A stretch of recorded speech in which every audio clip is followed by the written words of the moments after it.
North America presented a landscape of exceptional diversity during the prehistoric period. Tundra, boreal forests, temperate woodlands, grasslands, deserts, and coastal zones created distinct ecological settings across the continent. Each environment offered different resources and imposed different constraints on human populations. Archaeological evidence for prehistoric occupation exists across nearly all regions, though preservation varies considerably. Coastal sites are often submerged due to sea level rise. Organic materials survive poorly in most soils. The temporal depth of human presence remains debated, with most accepted evidence beginning roughly 15,000 years ago, though some researchers argue for earlier dates. The earliest confirmed human presence in North America dates to the terminal Pleistocene, roughly 13,000 to 15,000 years ago, though this timeline remains contested. Archaeological sites from this period are scattered and often poorly preserved. The Clovis culture, named after a site in New Mexico, represents the most widespread early archaeological complex. Clovis projectile points, characterized by fluting on both faces, appear across much of the continent between approximately 13,000 and 12,800 years ago. These points have been found from the Atlantic coast to the Pacific and from northern Canada to Central America. The rapid distribution of this technology suggests either swift population expansion or the adoption of a successful tool design by existing groups. Before Clovis, evidence becomes more fragmentary and controversial. Several sites claim pre-Clovis occupation, including locations in Pennsylvania, Oregon, Texas, and Chile. Monteverde in Chile has produced the most widely accepted pre-Clovis evidence, with dates around 14,500 years ago. In North America, sites such as Meadowcroft Rock Shelter in Pennsylvania and Paisley Caves in Oregon have yielded materials dated earlier than Clovis, but debates continue regarding stratigraphic integrity and dating accuracy. Some researchers argue these sites demonstrate human presence by 15,000 or even 16,000 years ago. Others remain skeptical, citing concerns about contamination or unclear associations between artifacts and dated materials. The route of initial human entry into the Americas remains uncertain. The traditional model proposed migration through an ice-free corridor between the Laurentide and Cordilleran ice sheets in present-day Canada. Recent evidence suggests this corridor may not have been viable during the relevant time period. An alternative coastal migration route has gained support, with populations moving south along the Pacific coast. This route would have provided marine resources and avoided glacial barriers. Rising sea levels since the late Pleistocene have submerged most evidence of coastal occupation, making this hypothesis difficult to test archaeologically. Clovis technology shows remarkable consistency across vast distances. Points were hafted onto spears and used primarily for hunting. Associated toolkits include blades, scrapers, and bone and ivory implements. Sites often contain remains of now extinct megafauna, including mammoths, mastodons, and giant bison. Whether Clovis hunters specialized in these animals or exploited them opportunistically is debated. Kill sites demonstrate that mammoths were butchered, but plant remains and smaller animal bones also appear in Clovis contexts. The abrupt disappearance of Clovis points around 12,800 years ago coincides roughly with megafaunal extinctions and significant climate change. The relationship between these events remains unclear. Regional variations in early technology begin to appear shortly after Clovis. In the Great Plains and Rocky Mountains, Folsom points replaced Clovis forms around 12,900 years ago. Folsom points are smaller, more finely flaked, and feature longer flute scars. They appear predominantly in association with bison kill sites. The Folsom period lasted approximately 400 to 600 years. Other regional complexes emerged during this transitional period, including the Goshen complex in the northern plains and various eastern fluted point traditions. These developments suggest increasing regional adaptation to local environments and prey species. The eastern woodlands show distinct early point styles, including Cumberland, Redstone, and various other fluted forms. These points differ in shape and flaking technique from western Clovis and Folsom types. Eastern sites tend to be smaller and less visible archaeologically than plains kill sites. Rock shelters and caves in the Appalachian region have yielded early materials, but open-air sites are harder to detect. The density of early occupation in the East is difficult to estimate due to preservation issues and limited deep testing in many areas. In the far West, stemmed point traditions appear alongside or even before fluted points. The Western stem tradition encompasses various point types found from the Great Basin to the Pacific coast. Some of these points date as early as Clovis or earlier. Paisley Caves in Oregon contained both stemmed points and human coprolites dated to approximately 14,000 years ago. The relationship between fluted and stemmed traditions is unclear. They may represent different migration streams, different functional toolkits, or chronological succession that varies by region. Preservation of organic materials from this early period is extremely rare.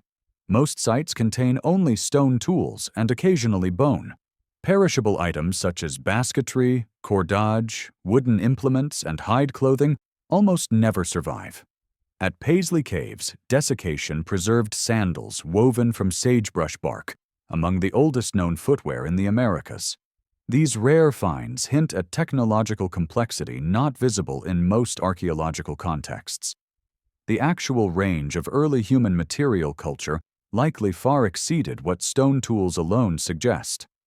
Population estimates for the earliest period remain speculative. The number of known sites is small, though this may reflect poor preservation and limited archaeological survey rather than actual population size.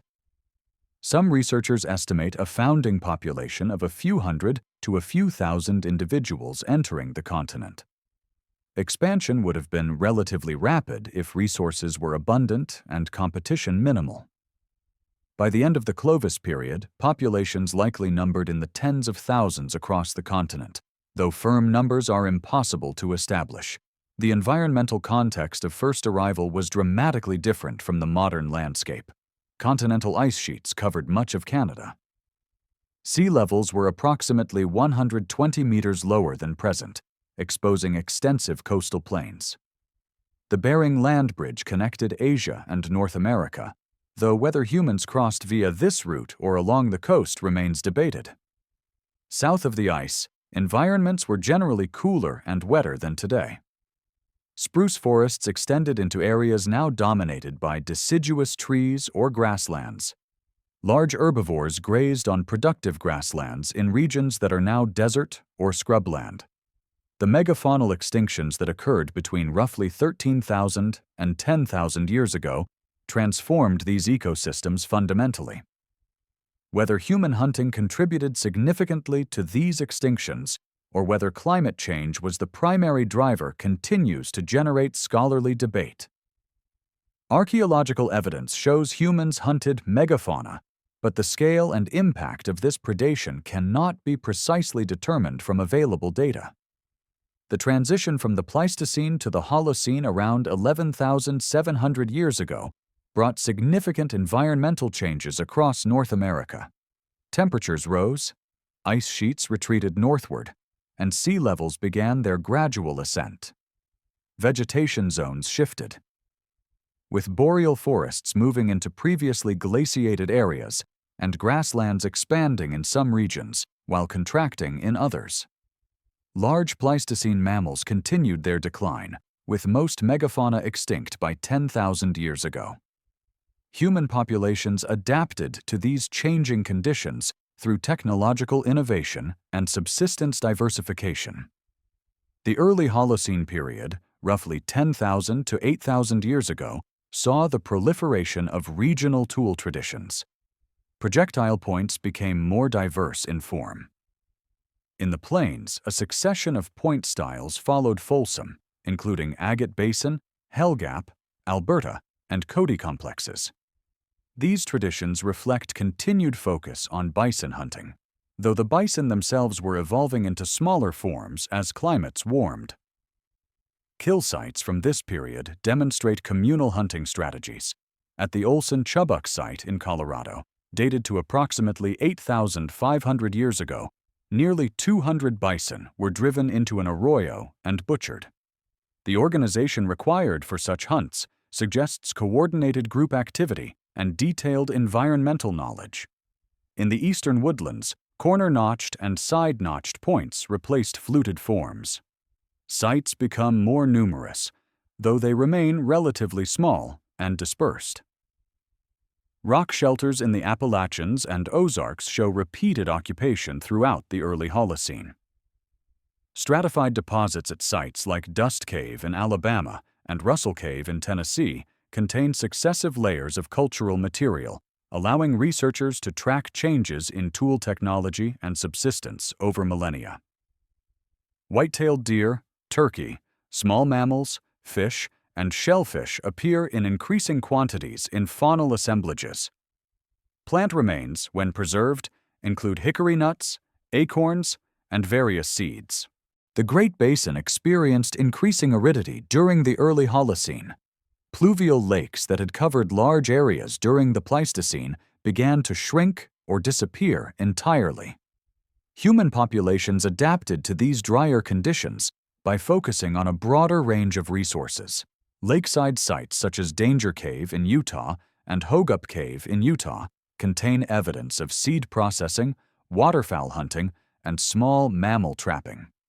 Grinding stones, including manos and metates, appear in increasing numbers, indicating greater reliance on seeds and other plant materials requiring processing. This technology would become increasingly important across western North America in subsequent periods. Along the Pacific coast, early Holocene sites are largely submerged due to sea level rise. Some evidence exists from locations where geological conditions have preserved early shorelines. On the Channel Islands off California, sites dating to approximately 10,000 years ago contain evidence of maritime adaptation. Shell middens, fish bones, and sea mammal remains indicate exploitation of coastal and marine resources. The presence of obsidian from mainland sources on the islands demonstrates watercraft technology capable of crossing oceanic channels. The extent of coastal settlement during this period remains unknown due to submergence of most contemporaneous shorelines. In the Arctic and subarctic, deglaciation opened new territories for human occupation. The earliest sites in Alaska date to the terminal Pleistocene and early Holocene. The Nanana and Denali complexes, identified in central Alaska, represent distinct technological traditions. Nanana assemblages include small bifacial points and lack microblades. Denali assemblages feature microblades produced from wedge-shaped cores, a technology with clear connections to Northeast Asia. The relationship between these complexes and their roles in peopling the Arctic remains subjects of debate. Some researchers see them as representing different populations or migration waves, while others argue they represent seasonal or functional toolkits of a single population. Climate variability during the early Holocene affected different regions in different ways. The Altai Thermal, a period of pronounced warming between approximately 9,000 and 5,000 years ago, brought drought conditions to the plains and Great Basin. Populations in these regions may have concentrated near reliable water sources or shifted to higher elevations with more favorable conditions. Archaeological visibility decreases in some areas during this period, though whether this reflects actual population, decline, or changes in settlement patterns that make sites harder to detect remains uncertain. In the southeast, warming and increased precipitation created favorable conditions for human occupation. River valleys and coastal areas supported growing populations. Sites increase in number and size compared to earlier periods. Shell middens along rivers and the Gulf Coast begin to accumulate, indicating repeated use of productive shellfish beds. The Eva site in Tennessee, dated to approximately 7,000 to 5,000 years ago, represents a riverine settlement with substantial midden deposits containing freshwater mussel shells, fish bones, and deer remains. Burial areas at Eva and similar sites provide evidence for mortuary practices and, potentially, territorial marking. Technological developments during the early Holocene reflect adaptation to regional environments and resources. Atlatls, or spear throwers, were the primary hunting weapons. Weights made of polished stone, called banner stones, were sometimes attached to atlatls, though their precise function is debated. Ground stone tools, including axes and adzes, appear in forested regions where woodworking became important. Fiber technology, though rarely preserved, likely included baskets, nets, and cordage. At Windover Pond in Florida, waterlogged conditions preserved textiles and wooden artifacts dated to approximately 8,000 years ago, demonstrating sophisticated weaving and woodworking that normally leave no archaeological trace. Population growth during the early Holocene is difficult to quantify, but likely occurred in most regions. Site numbers increase, suggesting either larger populations or more visible settlement patterns. Mobility patterns varied regionally. In resource-rich areas, such as river valleys and coasts, reduced mobility may have begun, with groups returning seasonally to the same locations.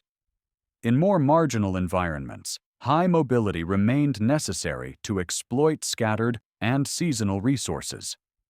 The archaeological signatures of these different mobility strategies differ substantially, with sedentary or semi-sedentary groups leaving larger, more visible sites. Trade networks during this period are evident from the distribution of exotic materials. Obsidian from known geological sources appears hundreds of kilometers from its origin. Marine shell moves inland, and high-quality lithic materials such as chert and chalcedony are transported across regional boundaries. The mechanisms of exchange are unknown. Direct trade, down-the-line exchange, and individual travel all could account for material movement. The presence of exotic materials in burials at some sites suggests they held value beyond utilitarian function. Human impact on environments during the early Holocene is visible primarily through hunting and possible burning practices.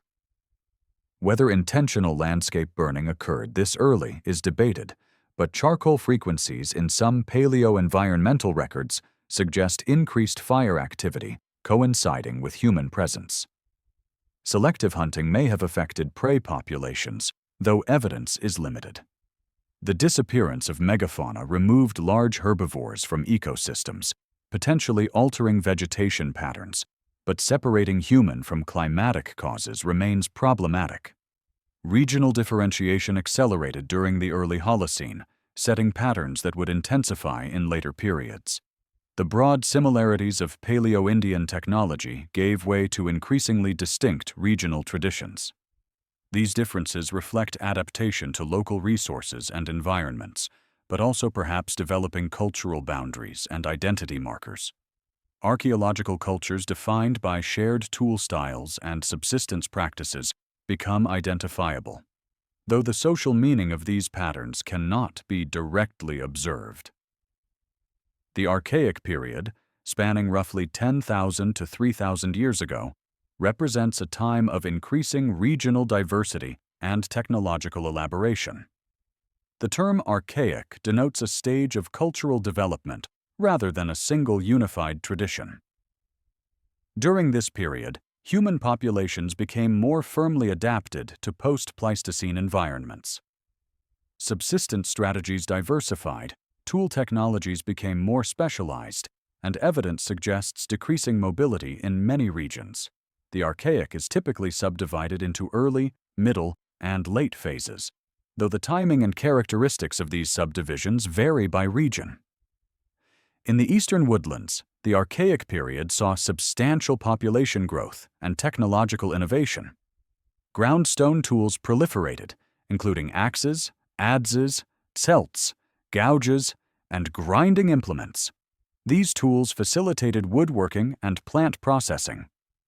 Nutting stones, grooved cobbles used for cracking hard-shelled nuts, appear in large numbers at many sites.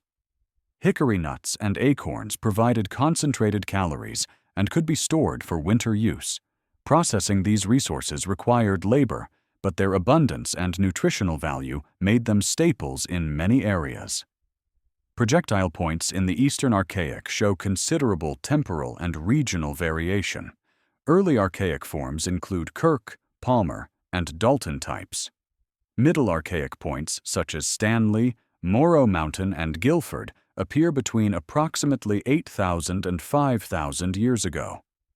Late Archaic traditions include Savannah River, Susquehanna, and numerous other regionally distinct forms. These typological sequences allow archaeologists to date sites and track cultural continuity or change, though the social meaning of stylistic variation remains interpretive. Shell middens along rivers, lakes, and coasts become prominent features of the archaic landscape in the East. The Green River shell mounds in Kentucky represent some of the largest and most intensively studied archaic sites. These mounds accumulated over centuries, beginning around 6,000 years ago.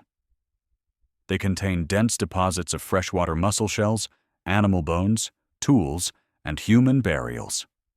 Excavations have revealed hundreds of individuals interred within the middens, often with grave goods including shell beads, bone tools, and stone artifacts. The presence of differential burial treatment, with some individuals accompanied by more or richer grave goods, suggests emerging social distinctions. Along the Atlantic and Gulf coasts, marine shellfish exploitation intensified during the Archaic.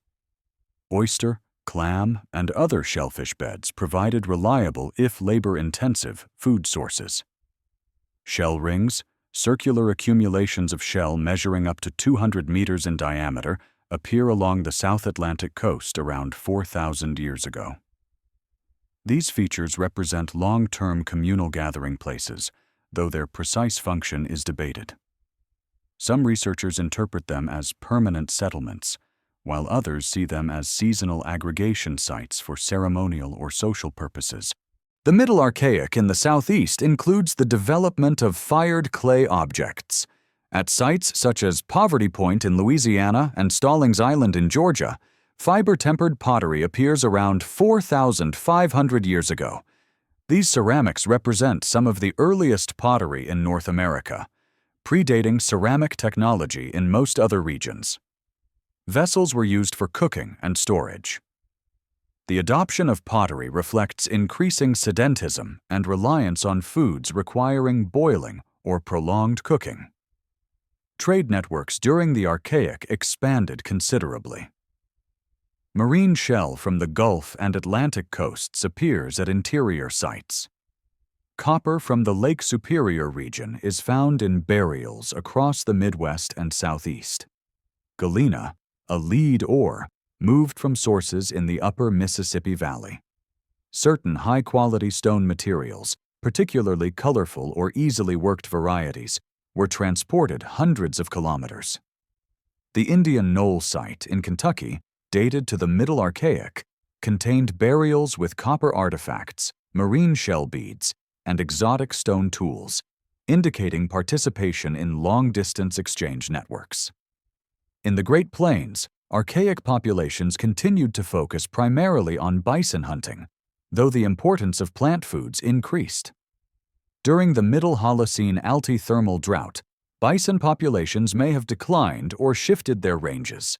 Archaeological evidence from the plains is sparse during parts of this period, leading some researchers to propose population decline or regional abandonment. More recent work suggests populations persisted but altered their settlement strategies, possibly focusing on river valleys and upland areas where resources remained more reliable. The Great Basin Archaic is characterized by broad-spectrum foraging adapted to arid conditions. Seeds from grasses, chenopod's, and other plants were intensively harvested and processed. grinding stones are ubiquitous at Great Basin sites. Small mammals, particularly rabbits, were taken in large numbers, sometimes using communal drives and nets. Evidence for this practice comes from both faunal assemblages and ethnographic analogy. Waterfowl and fish were important where lakes and marshes persisted. The seasonal round required movement between resource zones, exploiting seeds, roots, and game at different elevations and locations through the year. Caves and rock shelters in the Great Basin have preserved perishable materials that rarely survive elsewhere. Danger Cave, Hogup Cave, Lovelock Cave, and others contain basketry, cordage, wooden tools, hide materials, and even human coprolites. Analysis of coprolites provides direct evidence of diet, including plant species consumed and their seasonal availability. Basketry from these sites demonstrates sophisticated twining and coiling techniques. Some baskets were tightly woven and sealed with pitch for water transport. Duck decoys made from tule reeds, found at Lovelock Cave, show specialized hunting technology designed for waterfowl procurement.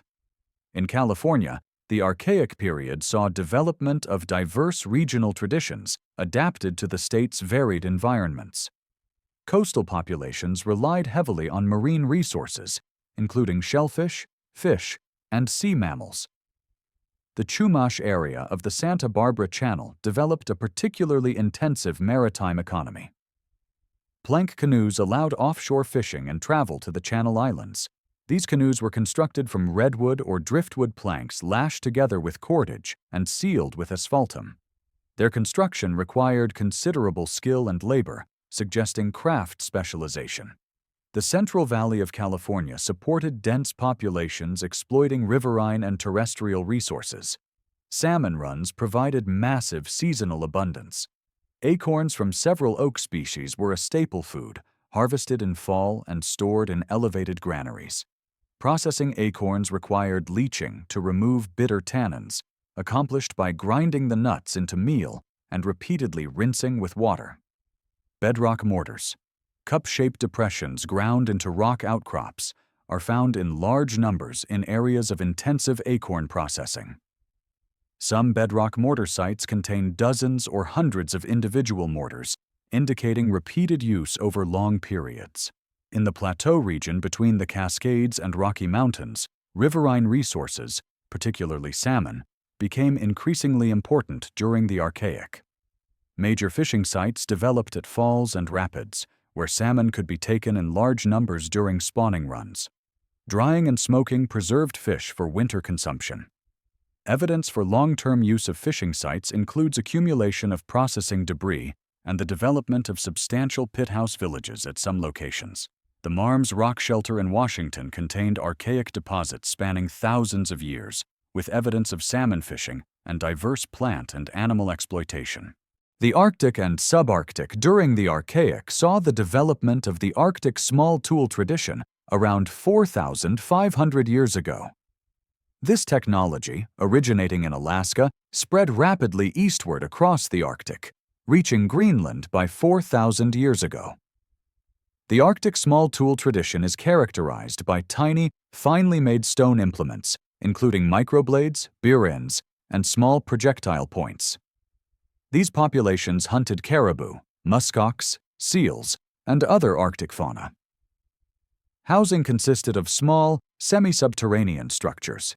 The Arctic small tool tradition represents the first human occupation of the eastern Arctic and Greenland.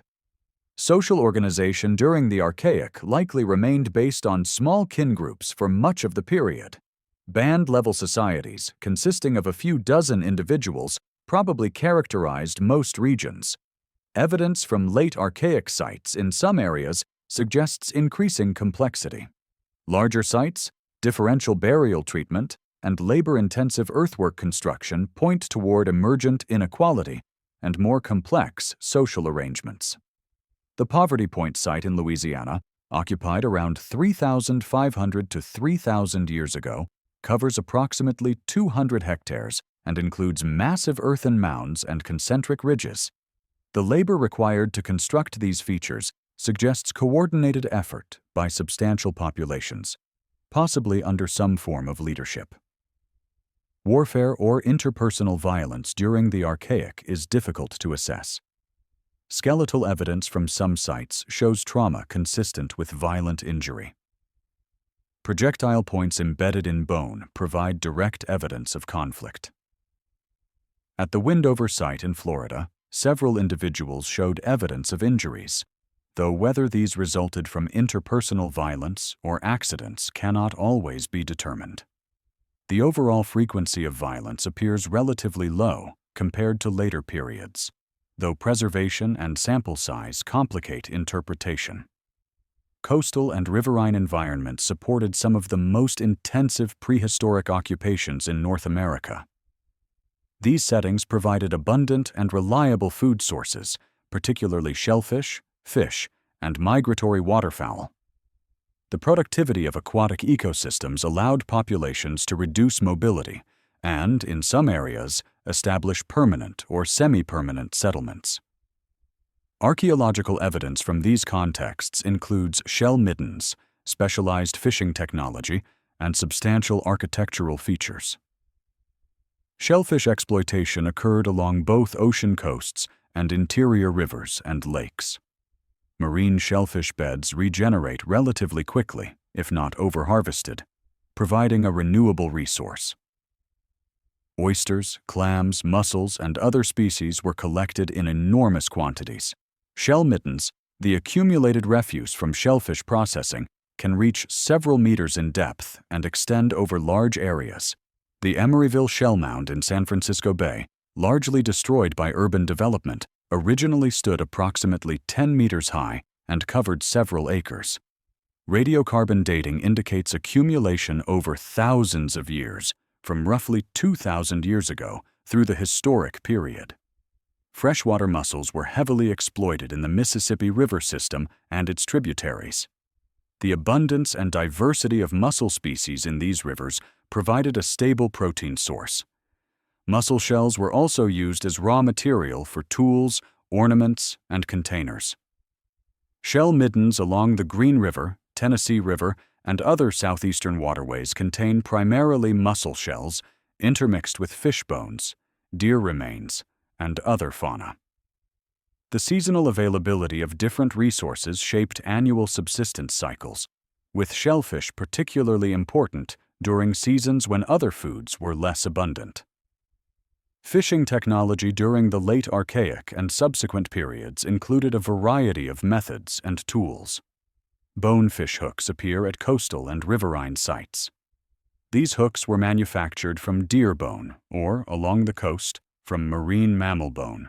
Composite fish hooks made from bone or shell points lashed to wooden shanks also occur. Nets made from plant fiber or hide were used, though direct evidence is rare due to poor preservation. Net sinkers, notched or grooved stones used to weight nets, are common at fishing sites. Weirs and fish traps constructed from wooden stakes and woven materials allowed passive capture of fish, particularly during spawning runs. Along the northwest coast, fishing technology reached exceptional sophistication.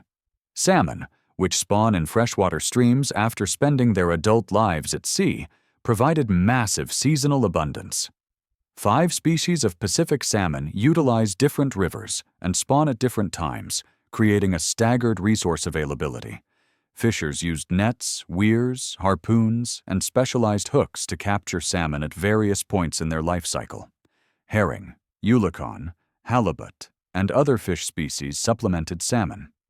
The eulachon, a small, oily fish, was particularly valued. The oil rendered from eulachon was a trade commodity, transported inland along routes known as grease trails. Marine mammal hunting occurred along both coasts, but reached greatest intensity on the northwest coast and in the Arctic. Seals, sea lions, sea otters, and porpoises were taken from shore or from watercraft. Whale hunting, documented ethnographically among several northwest coast groups, likely has considerable antiquity, though direct archaeological evidence is limited. Harpoons with toggling heads, designed to penetrate and then rotate to prevent withdrawal, were used for marine mammal hunting. These implements appear archaeologically in bone, antler, and ivory. The Ozette site in Washington, buried by a mudslide approximately 500 years ago, preserved exceptional organic materials, including complete harpoons, seal hunting equipment, and whalebone from processing. Watercraft technology was essential for coastal and riverine populations. Dugout canoes, manufactured by hollowing out large logs, are documented ethnographically and archaeologically. The Pise canoe from Europe dates to approximately 10,000 years ago, demonstrating early development of this technology, though comparable early evidence is lacking in North America due to preservation issues. Plank canoes, constructed from sewn or lashed planks, represent more complex watercraft. These vessels required substantial labor and skill to manufacture. The Chumash of Southern California used plank canoes for fishing, trade, and travel to the Channel Islands. These canoes could carry multiple individuals and navigate open ocean conditions. Bark canoes, documented ethnographically in the Northeast and subarctic, leave virtually no archaeological trace.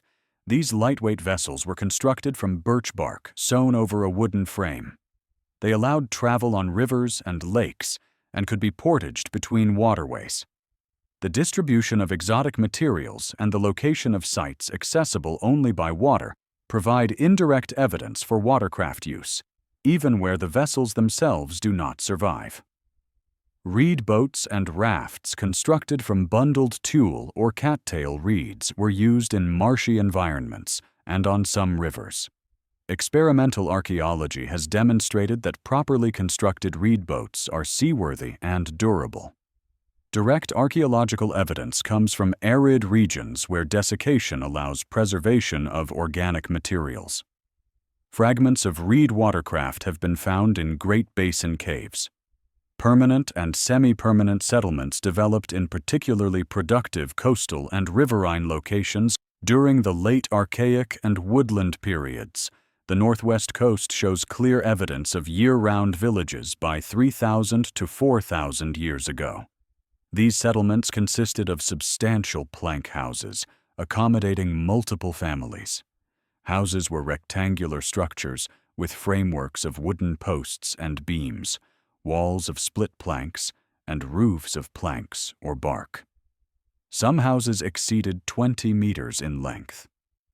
Villages comprised multiple houses arranged along beaches or riverbanks, with direct access to watercraft and fishing areas. Storage technology became increasingly important as populations became more sedentary. Surplus fish, particularly salmon, were dried or smoked and stored for winter consumption. Boxes made from bent cedar planks, watertight and durable, were used for storage. These containers do not survive archaeologically except in exceptional preservation contexts, but are well documented ethnographically. Underground pits lined with bark or basketry also served as storage facilities. Some storage features were communal, while others were controlled by individual households. Social organization in coastal villages appears to have been more complex than in less sedentary populations. House groups, consisting of extended families, formed the basic social unit. Ownership or control of productive fishing locations, berry patches, and other resources is documented ethnographically and may have considerable time depth. Differential access to resources could generate wealth differences. Evidence from burials at some northwest coast sites shows variation in grave goods, with some individuals interred with large quantities of exotic materials, while others have minimal accompaniment. The intensification of shellfish exploitation had environmental consequences. Overharvesting of easily accessible beds forced populations to exploit more distant or less productive locations. Changes in the size distribution of shells within middens over time indicate selective pressure on shellfish populations. At some California sites, average shell size decreases in upper, more recent midden layers, suggesting that larger individuals were preferentially harvested. Similar patterns occur in other regions with intensive shellfish use. Bird hunting in coastal and wetland environments targeted waterfowl and seabirds. Ducks, geese, swans, and other migratory birds were taken during seasonal congregations. Nets, snares, and projectile weapons were used. The duck decoys from Lovelock Cave demonstrate specialized technology for attracting waterfowl within range. Eggs from seabird colonies provided seasonal abundance in some coastal areas. Feathers were used for insulation, decoration, and possibly trade. Plant foods in coastal areas included a variety of species adapted to maritime conditions. Sea asparagus, beach peas, and other salt-tolerant plants supplemented animal foods. Seaweeds and kelps were collected and consumed, though direct archaeological evidence is rare. In estuarine and riverine environments, wapato, cattail roots, and other aquatic plants were harvested. These required processing to improve palatability or remove toxins. Camas bulbs, important across much of western North America, grew in wet meadows and were harvested in spring. Processing involved pit roasting for extended periods to convert indigestible inulin into digestible sugars. Trade along coastal routes connected distant populations. Marine shell, particularly dentalium and olivella, moved from the Pacific coast to interior regions. Obsidian from volcanic sources traveled hundreds of kilometers along trade networks. Dried fish, Eulison oil, and other preserved foods were trade commodities. The mechanisms of exchange varied, including direct trade at gathering sites, down-the-line exchange between neighboring groups, and possibly specialized trading expeditions. Population densities in highly productive coastal areas may have reached levels comparable to agricultural societies elsewhere. Estimates for the northwest coast suggest populations of several 100,000 at the time of European contact.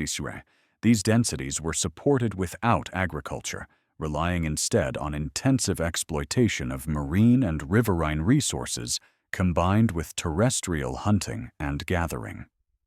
The demographic carrying capacity of coastal environments exceeded that of most interior regions, though disease introduced after European contact makes accurate population reconstruction difficult. Population growth and subsistence intensification characterize much of North America during the period from approximately 3,000 to 1,000 years ago. Archaeological evidence indicates increasing site density, larger settlements, and more substantial investment in storage and processing facilities. These developments occurred unevenly across the continent, with some regions showing dramatic changes while others maintained earlier patterns with minimal modification. The shift toward reduced mobility and greater reliance on localized resources created new organizational challenges and opportunities. In the eastern woodlands, the late Archaic transitioned into the woodland period around 3,000 years ago. The appearance of pottery marks this transition in many regional sequences, though ceramic technology appeared at different times in different areas. Early woodland pottery was thick-walled, cord-marked or fabric-impressed, and tempered with crushed rock or sand. Vessels were used for cooking and storage, allowing more efficient processing of certain foods, particularly seeds and nuts that benefit from prolonged boiling.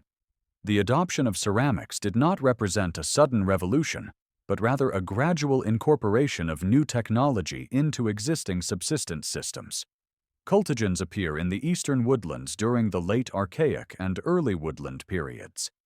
These indigenous domesticates, distinct from the crops later introduced from Mesoamerica, included goosefoot, marsh elder, sunflower, squash, and several other species.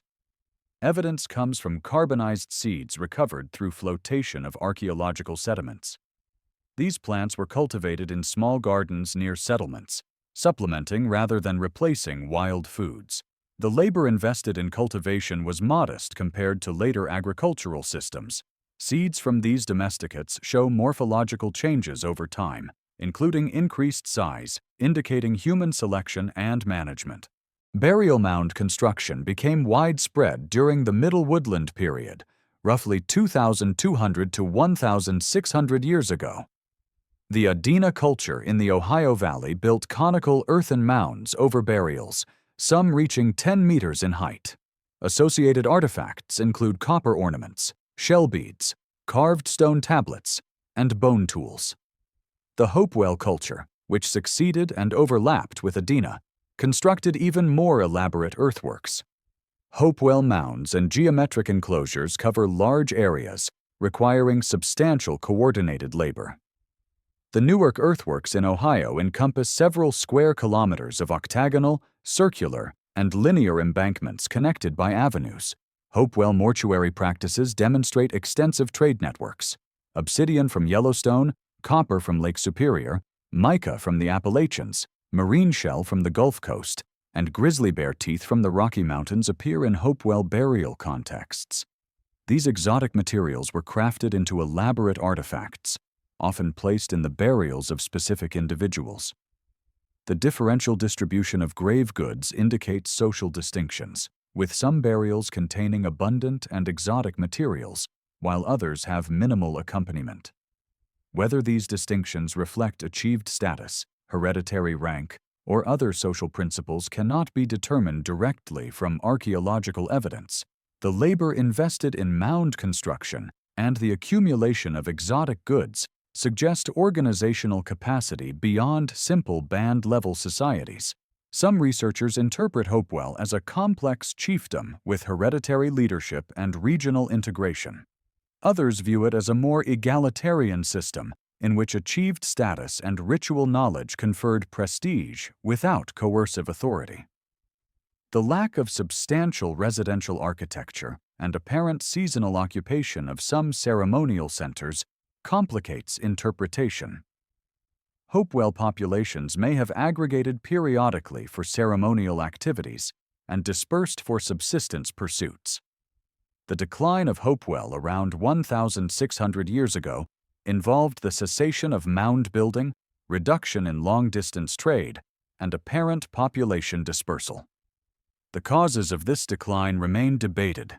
Climate change, resource depletion, social conflict, and ideological shifts have all been proposed. Archaeological evidence shows continuity in some aspects of material culture and subsistence, suggesting that Hopewell collapse represented a reorganization of social and ceremonial systems rather than population replacement. In the Southwest, the period from 2,000 to 1,000 years ago saw the development of agricultural societies based primarily on maize, beans, and squash. These crops originated in Mesoamerica and diffused northward over centuries. Maize appears in the Southwest by approximately 4,000 years ago, but did not immediately transform subsistence systems. Early maize was a supplementary food, cultivated on a small scale alongside continued hunting and gathering. Over time, agricultural intensification occurred, with populations becoming increasingly dependent on cultivated crops. The Hohokam culture in the Sonoran Desert of southern Arizona developed extensive irrigation systems. Canals diverted water from the Gila and salt rivers to agricultural fields. Some canals extended for kilometers and required substantial labor to construct and maintain. The largest canal systems, in the Phoenix Basin, appear around 1,500 years ago and expanded over subsequent centuries. Hohokam settlements included pit houses, later replaced by adobe surface structures. Ball courts similar to those in Mesoamerica appear at some Hohokam sites, suggesting cultural connections or shared ceremonial practices. The ancestral Puebloan culture in the Colorado Plateau region also intensified agriculture during this period. Early settlements consisted of pit houses, semi-subterranean structures with roofs of poles and earth. By approximately 1,200 years ago, above-ground masonry structures became common. Pueblos, multi-room residential complexes constructed of stone and adobe, housed extended families or lineages. Kivas, Circular or rectangular ceremonial chambers, often partially subterranean, were incorporated into Pueblo architecture. The presence of kivas suggests organized ritual activity, though the specific ceremonies conducted in them cannot be determined archaeologically. Water management in the ancestral Puebloan region included check dams, terracing, and canal systems adapted to local topography and precipitation patterns. The arid climate required careful management of limited water resources. Agricultural fields were located in areas where runoff could be captured or where water tables allowed moisture to reach plant roots. Dry farming techniques exploited soil moisture from seasonal precipitation. Crop failures due to drought were a recurring challenge, requiring storage of surplus during favorable years to buffer against shortfalls. In the Great Plains, bison hunting remained the primary subsistence focus for most populations. The bow and arrow, which appeared in the plains around 1,500 years ago, improved hunting efficiency compared to atlatls. Smaller, lighter projectile points characterize this technological shift. Communal bison drives continued, with animals driven over cliffs or into corrals. The head-smashed-in bison jump in Alberta shows repeated use over thousands of years, with massive bone deposits accumulating below the cliff. Utilization of bison products was thorough, with meat dried for storage, hides processed for clothing and shelter, bones manufactured into tools, and sinew used for cordage. Plains populations remained relatively mobile compared to sedentary agricultural societies. Teepee rings, circular arrangements of stones used to weight teepee covers, mark campsite locations. The distribution of these features suggests seasonal movement patterns following bison herds. Some areas show evidence of more intensive occupation, possibly representing seasonal aggregation sites where dispersed bands gathered for communal activities. Trade connected plains populations to agricultural societies along the Missouri River and, eventually, to southwestern groups. In California, population densities increased substantially during the final prehistoric millennia. The acorn-based economy supported large populations without agriculture. Oak groves were managed through controlled burning and selective harvesting. Village sites became larger and more numerous. Cemeteries show evidence of social differentiation, with some individuals buried with elaborate shell bead assemblages. Shell beads manufactured from olivella and dentalium functioned as prestige goods and possibly as currency. The labor required to manufacture these beads, involving drilling, grinding, and polishing, created value. Long-distance trade networks distributed beads throughout California and into adjacent regions.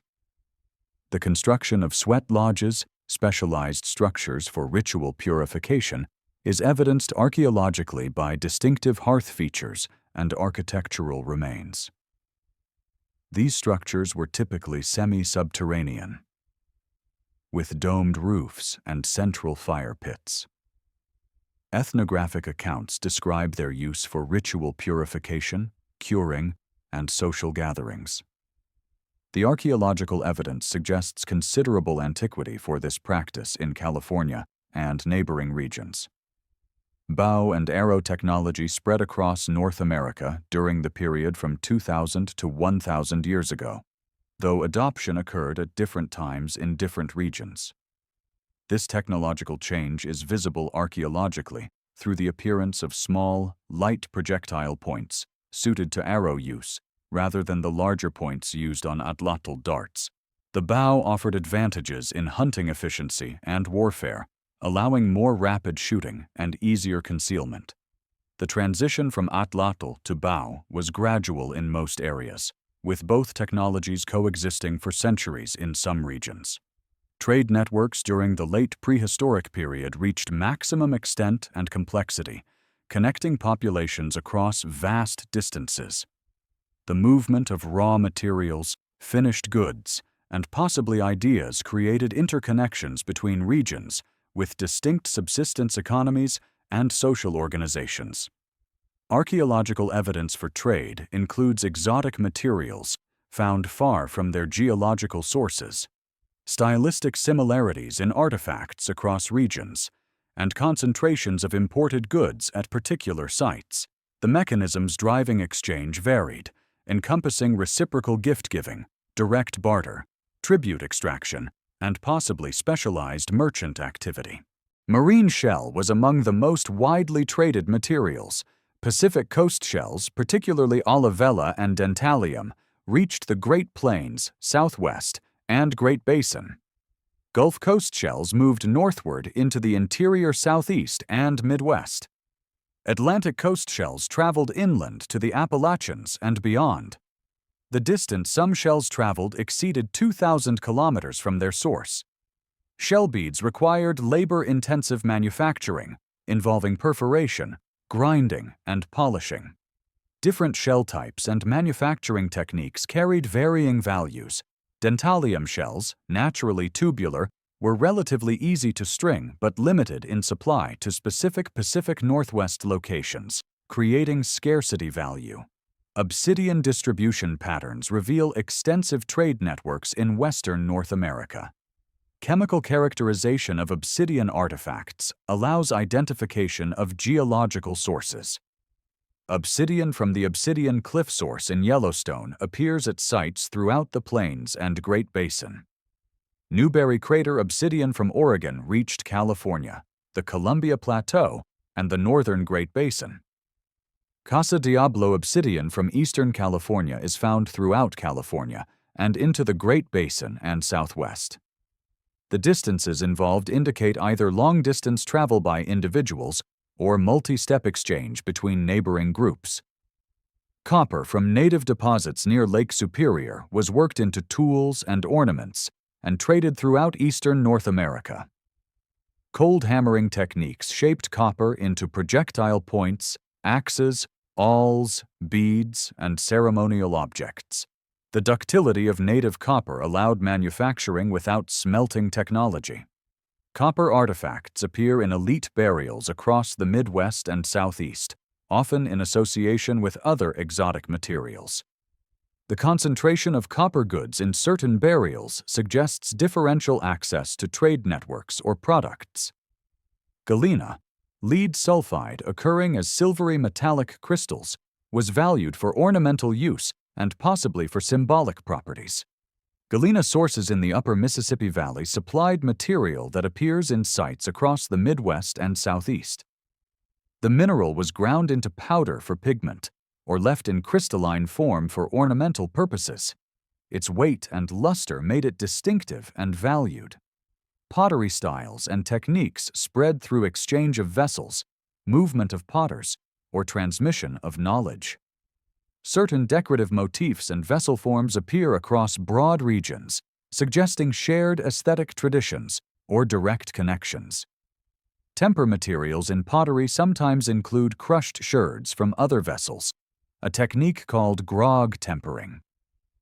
Petrographic analysis of temper can identify whether pots were manufactured locally or imported, though distinguishing local production using imported clay from actual vessel transport presents analytical challenges.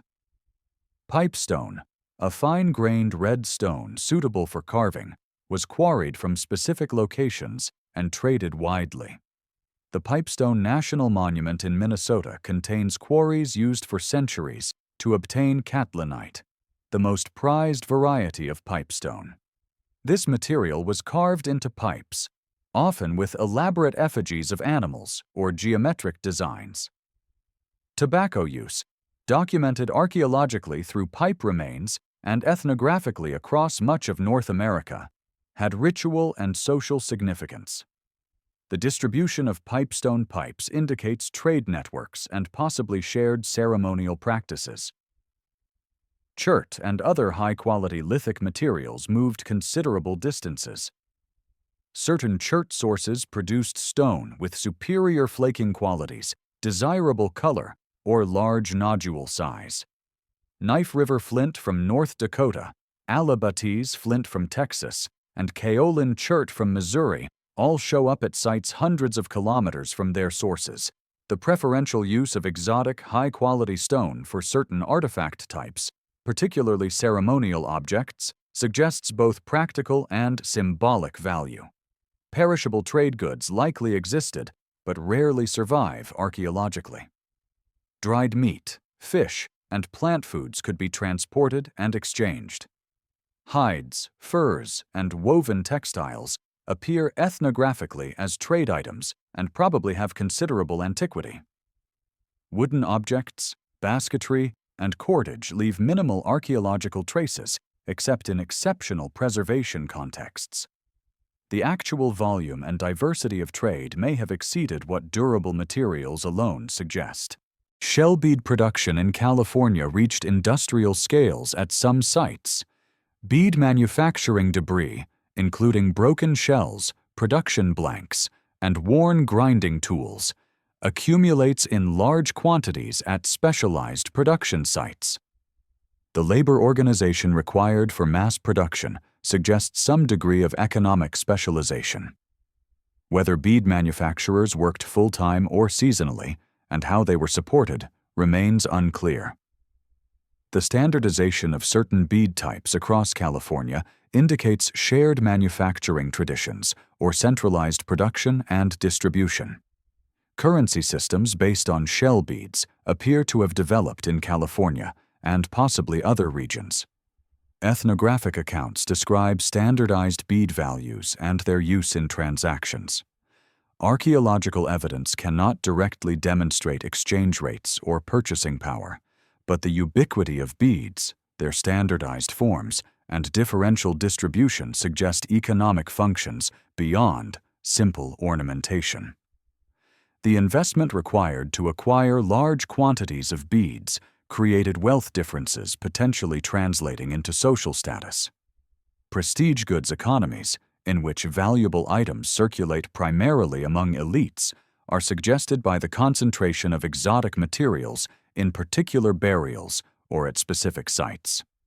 If access to trade networks or valuable goods was restricted, this could reinforce social hierarchies. Alternatively, if exotic goods were primarily used in status competition or ceremonial contexts without translating into coercive power, their social effects would differ. Archaeological evidence alone cannot fully resolve these questions. Warfare and raiding potentially motivated some exchange, with exotic goods acquired as spoils or tribute. Evidence for conflict increases in some regions during the late prehistoric period, visible through defensive architecture, trauma on skeletal remains, and weapons caches. Whether competition over trade routes or resources contributed to conflict is difficult to determine. Some fortified sites occupy strategic locations near resource concentrations or along apparent travel routes, suggesting defensive concerns related to economic competition. The spread of iconographic motifs across regions indicates shared symbolic systems or religious concepts. The southeastern ceremonial complex, also called the Southern Cult, represents a widespread iconographic tradition appearing between approximately 1,000 and 500 years ago. Motifs include cross-and-circle designs, hand and eye symbols, weeping eyes, and raptorial birds. These symbols appear on copper plates, marine shell gorgets, pottery, and stone objects across the southeast and into the Midwest. The meaning of these symbols cannot be definitively determined, but their distribution suggests shared ceremonial practices or belief systems linked through trade and interaction. Linguistic evidence, though not directly archaeological, provides additional perspective on prehistoric interaction. Language families in North America show distributions reflecting ancient population movements and contacts. The spread of Uto-Aztecan languages from the southwest into Mesoamerica, or vice versa, correlates with archaeological evidence for north-south interaction.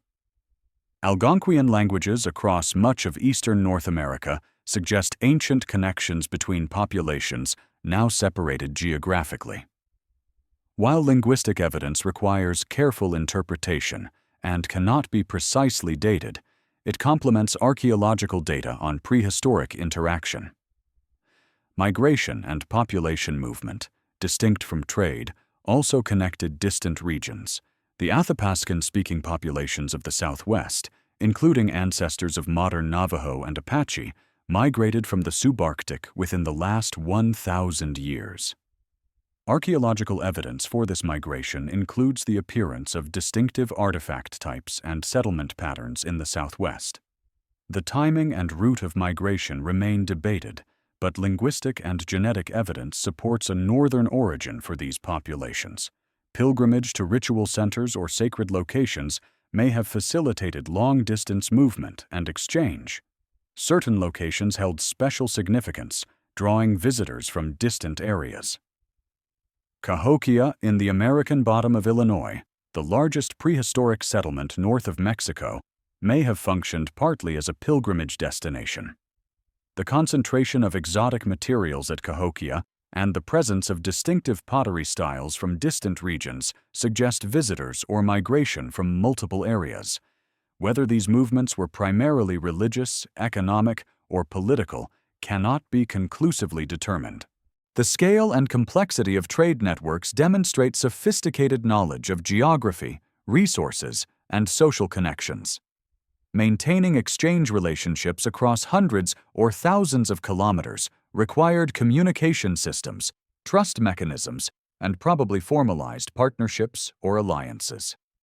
The archaeological visibility of these systems depends on durable materials that preserve, likely representing only a fraction of actual interaction and exchange. Evidence for social complexity in late prehistoric North America varies considerably by region. Some areas developed hierarchical organizations with hereditary leadership, monumental architecture, and economic specialization, while others maintained relatively egalitarian band or tribal structures. The criteria archaeologists use to infer social complexity include settlement size and hierarchy, monumental construction, burial differentiation, craft specialization, and evidence for centralized authority. Interpretation of these markers remains debated, as similar material patterns can result from different social arrangements. Cahokia, located near present-day St. Louis, represents the most complex prehistoric society north of Mexico. The site flourished between approximately 1,050 and 1,350 years ago, reaching maximum size around 900 years ago. The central precinct covered approximately 6 square kilometers and included more than 120 earthen mounds. Monk's Mound, the largest prehistoric earthwork in North America, rises in 4 terraces to approximately 30 meters height and covers roughly 6 hectares at its base. Construction of this mound required movement of millions of cubic meters of earth, representing enormous labor investment. Cahokia's population at its peak is estimated between 10,000 and 20,000 people in the central area, with additional populations in surrounding communities. This concentration far exceeded any other prehistoric settlement north of Mexico. Residential areas included houses of varying sizes and qualities, suggesting social differentiation. Elite residences were larger, better constructed, and located near central plazas and mounds. Common residences were smaller structures in more peripheral areas. The spatial organization of the site indicates planned layout rather than organic growth. Palisade walls surrounded portions of Cahokia during certain periods. These fortifications, constructed from wooden posts set in trenches, were rebuilt multiple times. The presence of defensive architecture suggests conflict or at minimum concerns about security. Whether warfare involved competition with rival chiefdoms, raiding by external groups, or internal factional conflict cannot be determined from archaeological evidence alone. Burial practices at Cahokia demonstrate marked social distinctions. Mound 72 contained a central burial of an adult male on a platform of shell beads.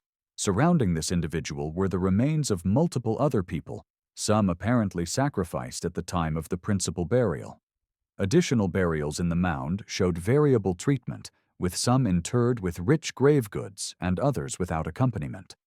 The concentration of elaborate burials and apparent sacrifices suggests hereditary status and coercive power. Specialized craft production occurred at Cahokia, visible through concentrations of manufacturing debris and standardized products. Shell beads, copperworking, and possibly textile production were organized activities. Whether craftspeople worked full-time or part-time, and whether they were supported by elites or produced for exchange, remains uncertain. The presence of exotic raw materials from distant sources indicates participation in extensive trade networks. The decline of Cahokia after approximately 700 years ago involved population dispersal and cessation of mound building. The causes remain debated. Environmental degradation from deforestation and intensive agriculture may have reduced local carrying capacity. Climate change, particularly drought, could have undermined agricultural production. Political fragmentation or conquest by rival groups might have disrupted centralized authority. The lack of clear evidence for violent destruction suggests gradual abandonment rather than catastrophic collapse.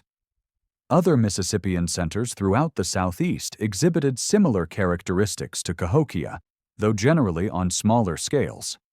Moundville in Alabama, Etowah in Georgia, and Spiro in Oklahoma all featured platform mounds, plazas, and evidence for social hierarchy. These sites functioned as regional centers, with smaller settlements in surrounding areas forming political hierarchies.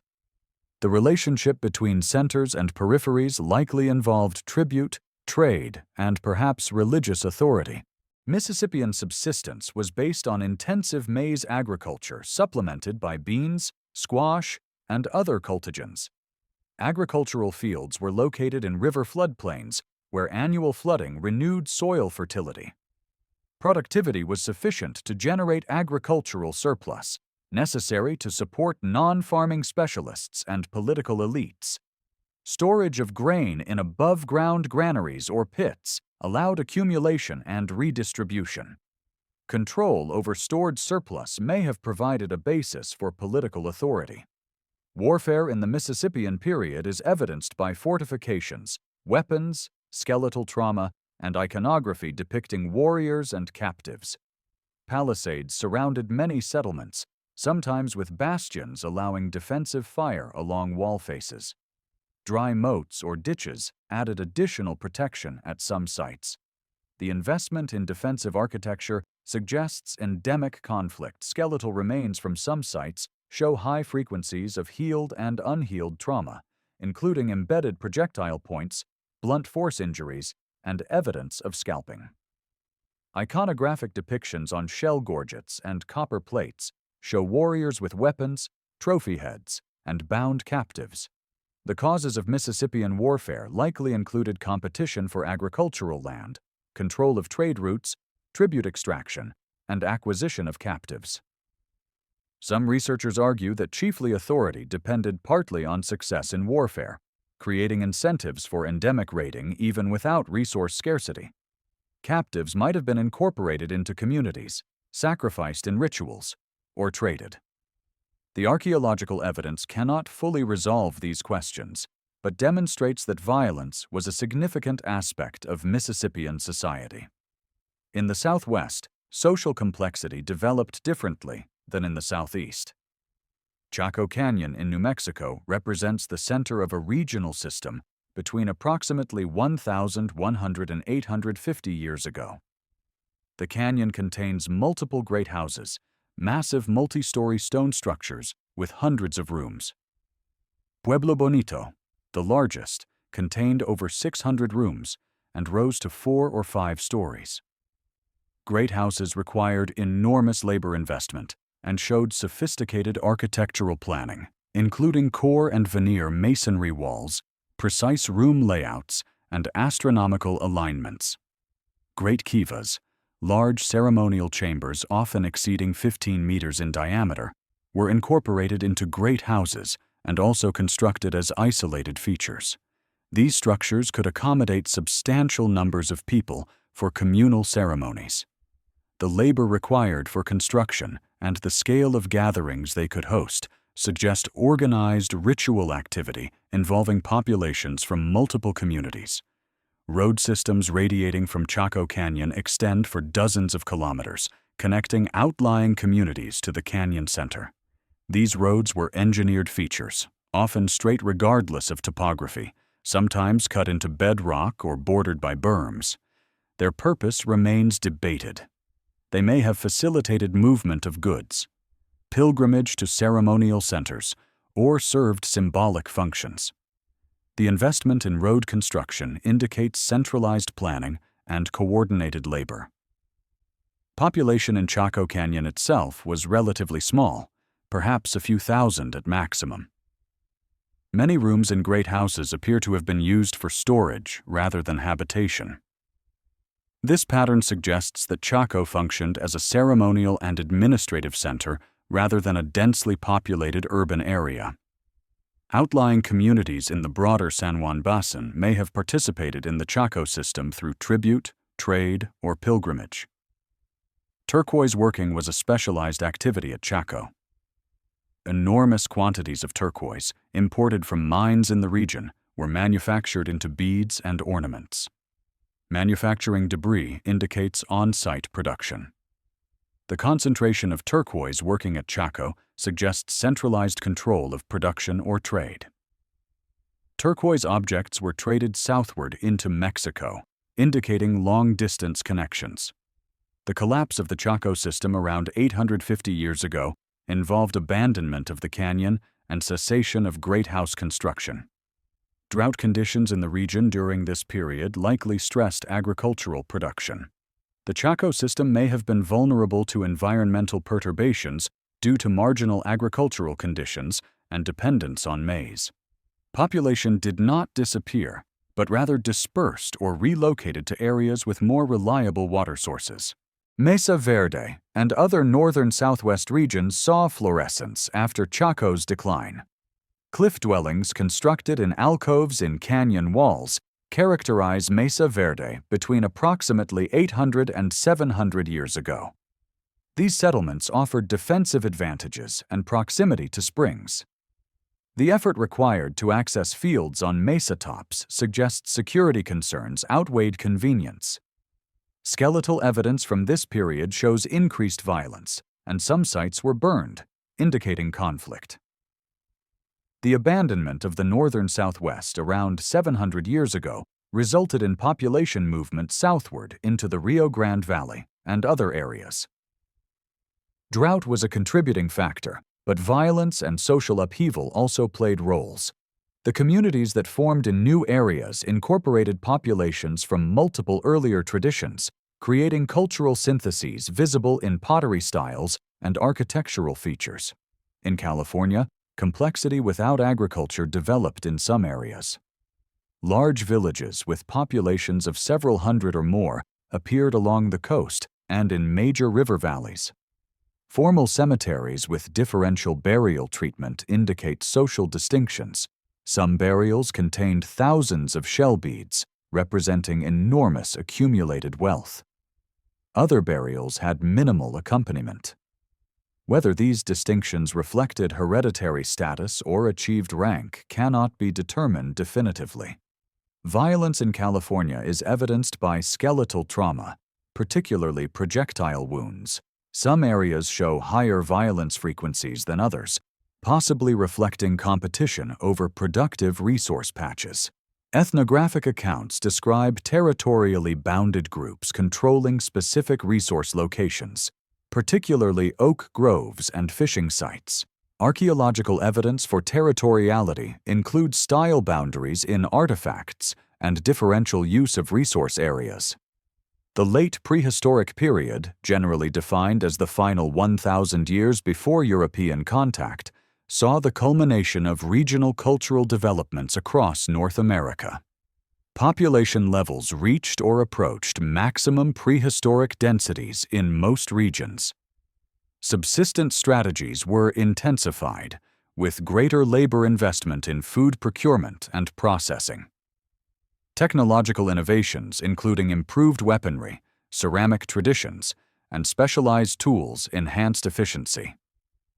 Social and political organizations ranged from egalitarian bands to complex chiefdoms, reflecting diverse adaptations to local environments and historical trajectories. The introduction and spread of the bow and arrow transformed hunting and warfare across the continent. This technology appeared at different times in different regions, with adoption complete in most areas by 1,000 years ago. Arrow points are smaller and lighter than earlier dart points, reflecting the different ballistic requirements. The bow allowed faster shooting rates and greater accuracy at moderate distances compared to the atlatl. Hunting efficiency increased, particularly for smaller and more mobile game. In warfare, the bow provided tactical advantages in both offensive and defensive contexts. Ceramic technology diversified during the late prehistoric period. Regional pottery traditions developed distinctive vessel forms, decorative treatments, and manufacturing techniques. In the southeast, shell-tempered pottery became widespread, replacing earlier grog or grit-tempered wares. Shell tempering improved thermal shock resistance, making vessels more durable for cooking. Mississippi Plain pottery, characterized by shell tempering and simple globular forms, was produced in enormous quantities. Decorative pottery, including effigy vessels and engraved or incised wares, appears in ritual contexts and elite burials. In the Southwest, painted pottery traditions reached high artistic achievement. Black-on-white designs on ancestral Puebloan vessels show geometric patterns and occasionally representational imagery. Mimbres pottery from southwestern New Mexico features elaborate painted scenes depicting animals, humans, and abstract designs. Vessels were often ritually killed by punching holes in the base before placement in burials. Hohokam red-on-buff pottery displays distinctive decorative motifs and vessel forms. Regional variation in pottery styles allows archaeologists to track trade, migration, and cultural boundaries. Plains populations during the late prehistoric period continued bison-focused subsistence, but with intensified procurement strategies. Bison jump sites show evidence of increasingly organized communal hunts. Processing areas near kill sites contain enormous quantities of bone and butchering tools. Some sites suggest selective transport of high-value body parts to residential camps, while lower-value elements were abandoned at kill locations. This pattern indicates logistical planning and division of labor in meat processing and transport. Semi-sedentary horticultural villages appeared along major rivers in the plains. The Central Plains tradition and related complexes combined maize agriculture with bison hunting. Settlements consisted of earth lodges, substantial semi-subterranean structures with timber frames and earth-covered roofs. Storage pits excavated into house floors and exterior areas held agricultural surplus. The combination of farming and hunting provided subsistence security, buffering against failures in either domain. In the Great Basin, subsistence strategies remained focused on wild resources with minimal agriculture. Population densities were lower than in more productive regions. Technological adaptations to arid environments included specialized seed processing equipment, intricate basketry, and efficient exploitation of scattered resources. The Fremont culture in Utah represents a marginal agricultural adaptation, with small-scale maize farming supplementing wild food collection. Fremont populations built pit houses and produced distinctive pottery and rock art. The sustainability of farming in this marginal environment was precarious, and the Fremont pattern disappeared around 650 years ago. Numic-speaking populations expanded across much of the Great Basin during the late prehistoric period, according to linguistic and some archaeological evidence. This expansion, dated to roughly 1,000 years ago, involved the spread of populations ancestral to modern Paiute, Shoshone, and related groups.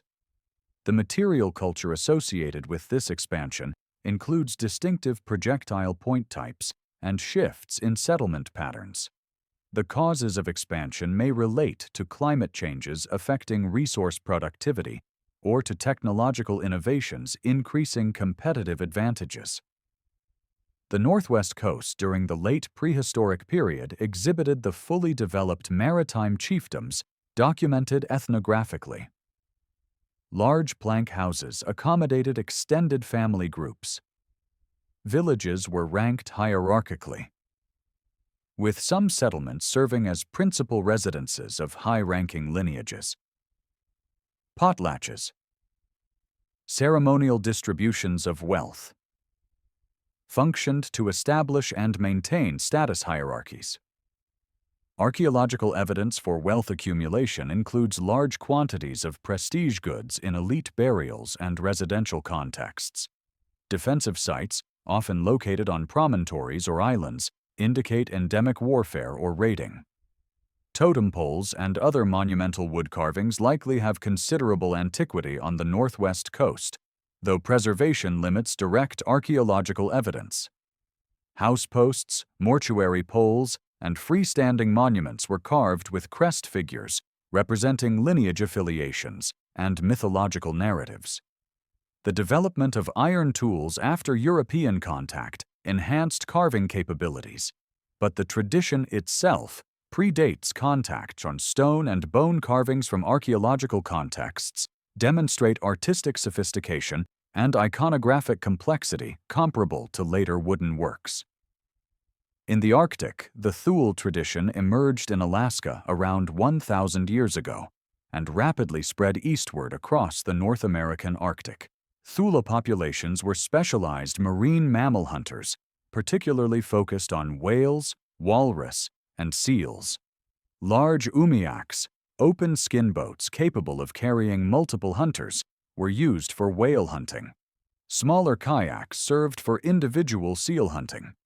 Toggling harpoons with detachable heads connected to floats by lines allowed capture of large marine mammals. Thule populations displaced or assimilated earlier Dorset culture populations across the eastern Arctic and Greenland. Thule winter houses were semi-subterranean structures with stone, bone, and sod walls and roofs. Entrance tunnels trapped cold air, improving interior warmth. Sleeping platforms along walls utilized body heat and oil lamp warmth efficiently. Summer dwellings were lighter skin tents. The annual cycle involved seasonal movements following marine mammal migrations and exploiting terrestrial resources, including caribou during ice-free periods. The medieval warm period, roughly 1,000 to 700 years ago, brought warmer temperatures to many regions. This climatic amelioration extended the growing season in northern areas and allowed agricultural expansion to previously marginal zones.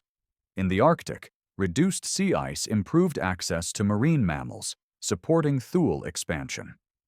In the Southwest, populations expanded into upland areas during favorable periods. The subsequent Little Ice Age, beginning around 650 to 600 years ago, brought cooler temperatures and increased climatic variability.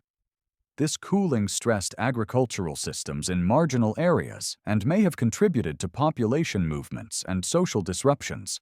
Agricultural intensification in the eastern woodlands during the late prehistoric period involved increased reliance on maize, beans, and squash. These crops, together providing complementary nutrition, formed the basis of Mississippian subsistence. Fields were cleared using fire and stone axes. Planting, weeding, and harvesting required substantial labor, particularly as field sizes increased. The productivity of agriculture allowed population concentrations in river valleys where soils were fertile and flooding renewed nutrients. Beans, which fix nitrogen in soils, may have played a role in sustaining agricultural productivity. The introduction of beans to eastern North America occurred during the late prehistoric period, later than maize. Bean consumption is evidenced through carbonized remains and residues in pottery. The combination of maize and beans improved dietary protein quality, supporting larger populations. Storage technologies evolved to handle agricultural surplus. Above-ground granaries protected stored grain from moisture and pests. Underground pits lined with bark or clay also served for storage. The control of stored food may have provided a foundation for political authority, with elites managing distribution during shortages or using surplus to support specialists and dependents.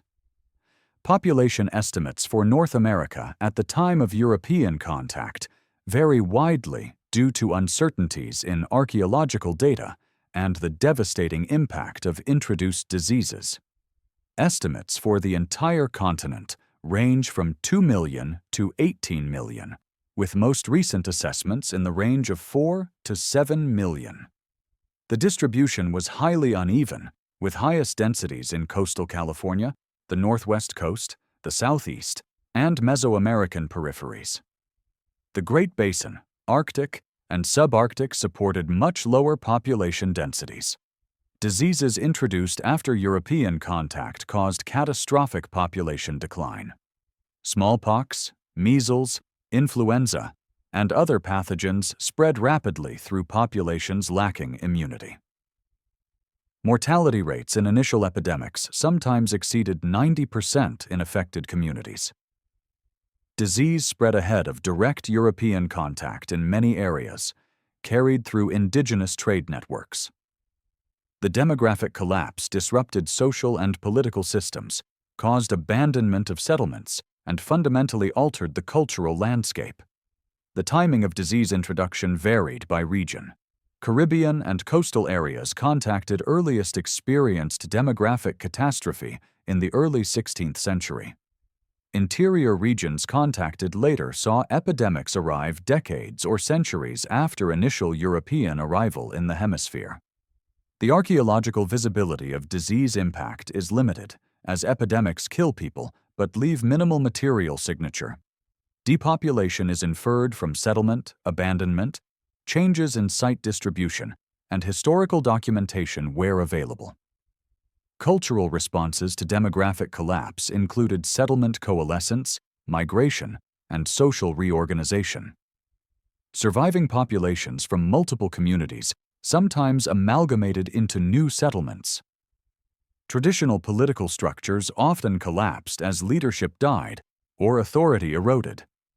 The disruptions caused by disease, combined with military conquest, forced labor, and missionization in some areas, transformed indigenous societies fundamentally.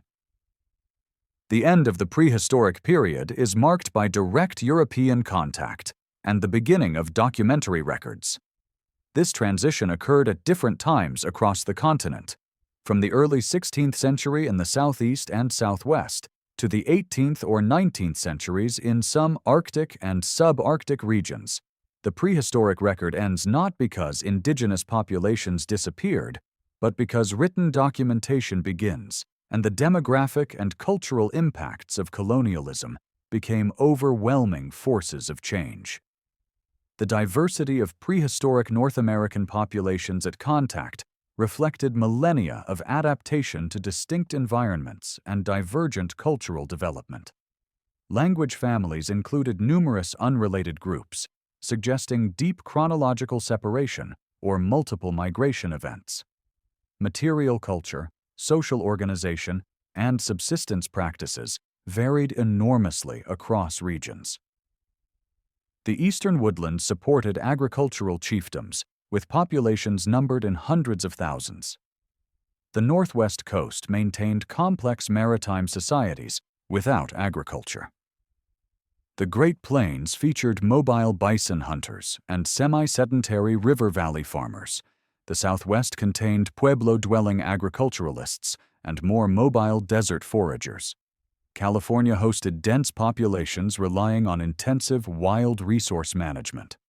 The Arctic and subarctic populations pursued specialized hunting economies, adapted to extreme environments.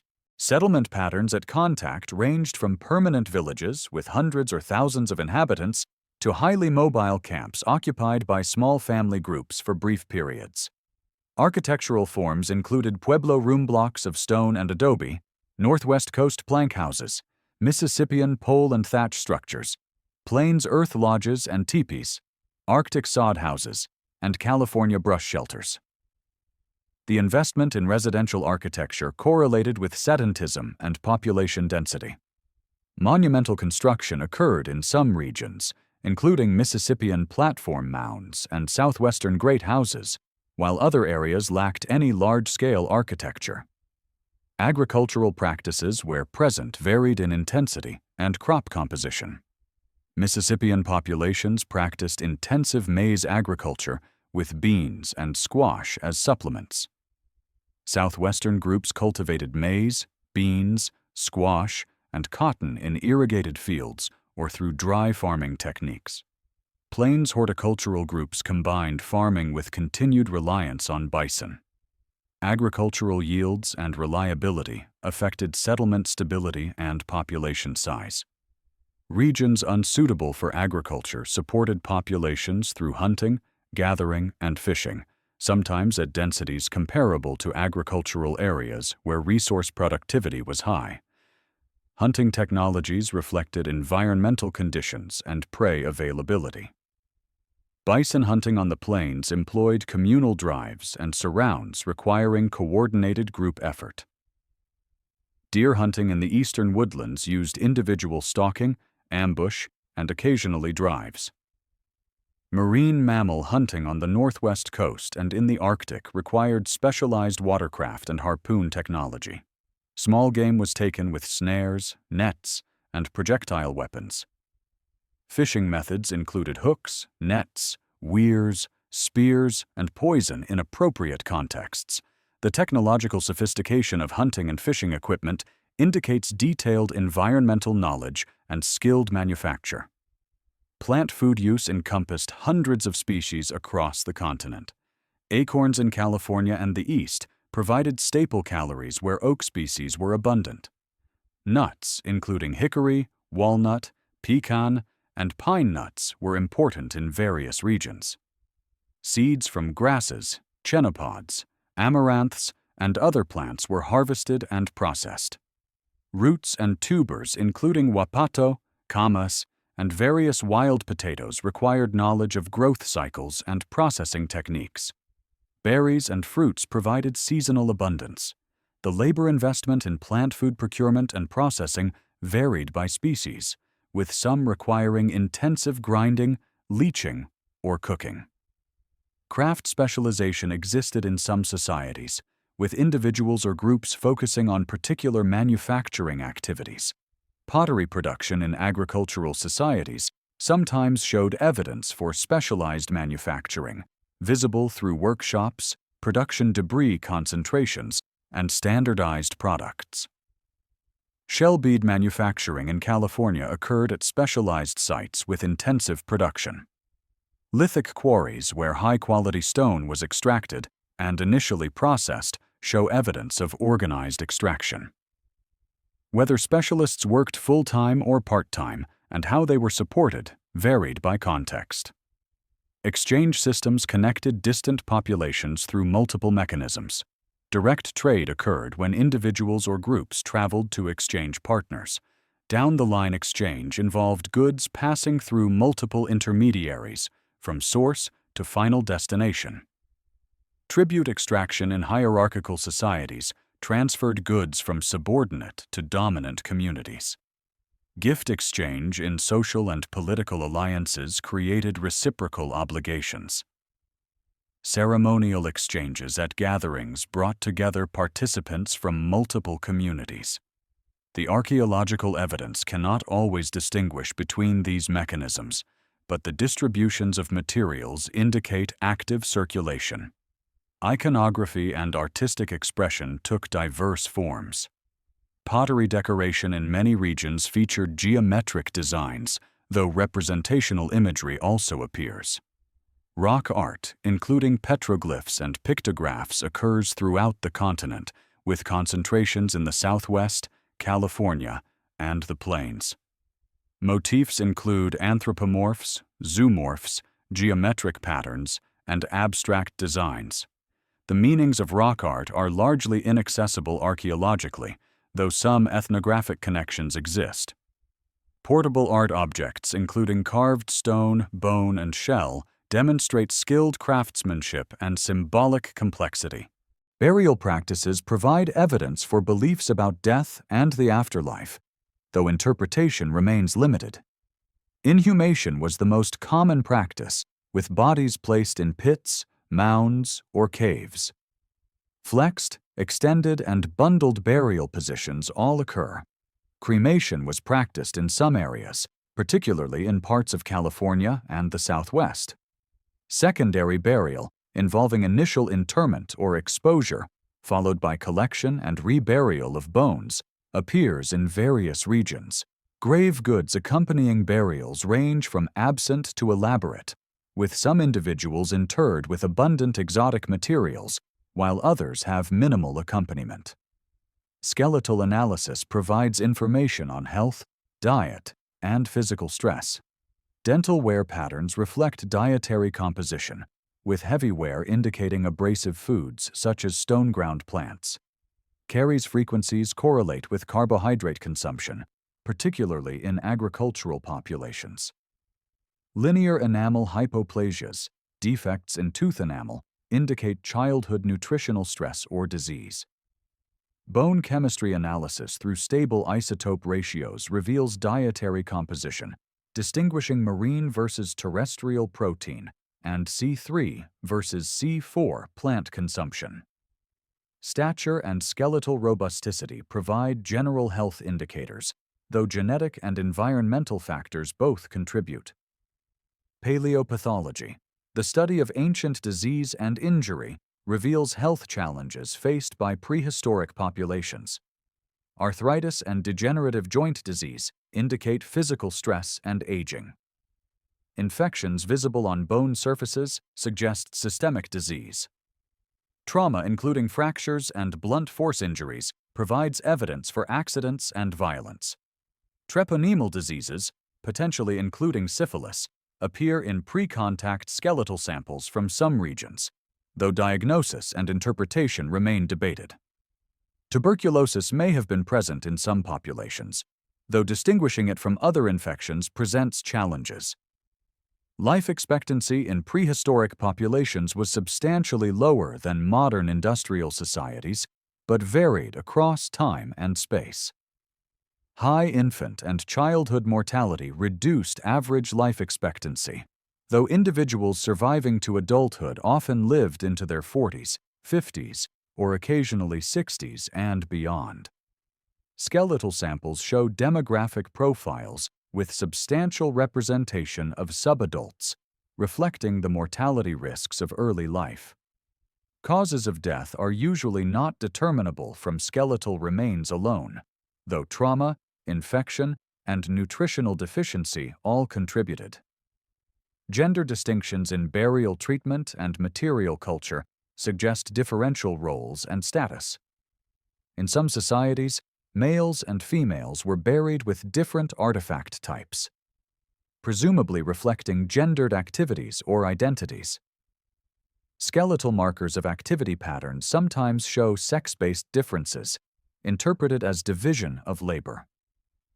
The inference of specific gender roles from archaeological evidence requires caution, as material culture patterns may not directly reflect social categories. Variation within sex categories often exceeds average differences between them. Astronomical knowledge is evidenced through architectural alignments and possible calendrical systems. Some structures in the southwest and southeast show orientations to solar events, including solstices and equinoxes. Whether these alignments served practical, ceremonial, or symbolic functions is debated.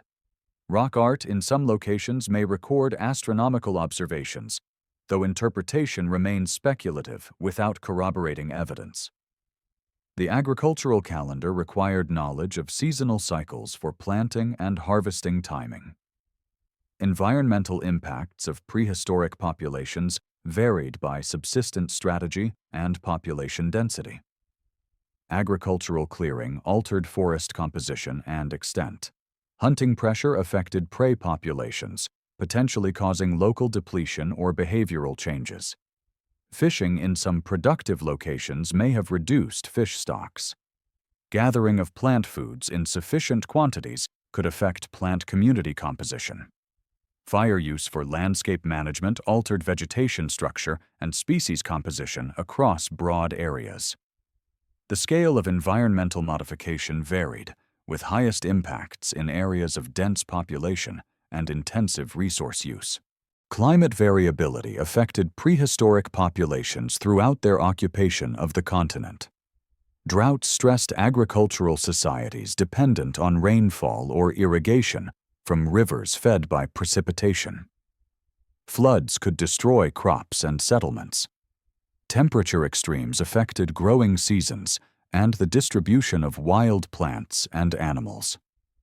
Long-term climate changes, including the medieval warm period and Little Ice Age, influenced settlement patterns and subsistence strategies.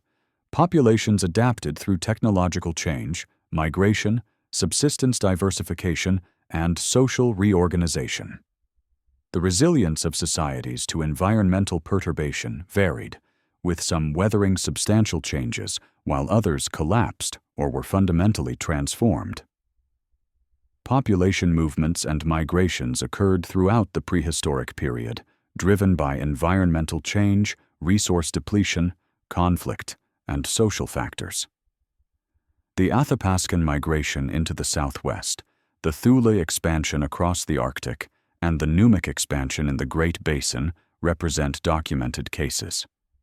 Smaller-scale movements probably occurred frequently, but are harder to detect archaeologically. Migration could involve entire communities relocating or gradual frontier expansion through population growth. The archaeological signatures of migration include sudden appearances of new material culture, architectural traditions, or subsistence practices not derived from local antecedents.